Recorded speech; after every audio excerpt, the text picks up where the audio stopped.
ఎవరిదయ్యా శవరాజకీయాలని అడుగుతా ఉన్నా.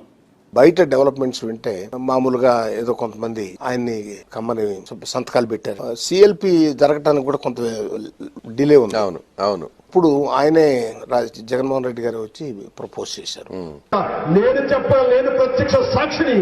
నా దగ్గరికి వచ్చారు కొంతమంది, రండి ఆయన కోరుకుంటారు, ఆయన నిలబడతాం, ఆయన అన్ని విధాలుగా మనం ఆ సీట్లో నిలబెట్టాలి అంటూ ఎంత తొందరపడ్డారంటే, ఒక పక్క నుంచి ఎవరైతే మరణించారో, ఎవరైతే కనుక గతించారో అలాంటి వారి ఆ నాయకుడి యొక్క పార్థివ శరీరం ఇంకా ఇంటికి రాక మునిపే వెంటనే అంటే ఇది సమయం కాదు, ఇది సబబు కాదు, ఇది మంచి పని కాదు, మంచి సాంప్రదాయం కాదంటూ వాళ్ళందరికీ నచ్చ చెప్పి పంపించిన మాట వాస్తవం.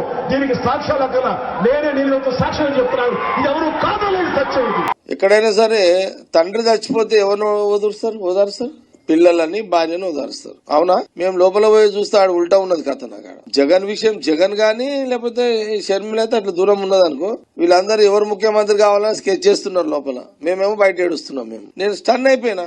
ప్రపంచ చరిత్రలో కూడా జగన్మోహన్ రెడ్డిని మించిన శివ రాజకీయాలు ఎవరైనా చేశారా? తండ్రి చనిపోయిన మరుక్షణమే శవం ఇంట్లో పెట్టుకునే సంతకాల సేకరణ చేయలేదా?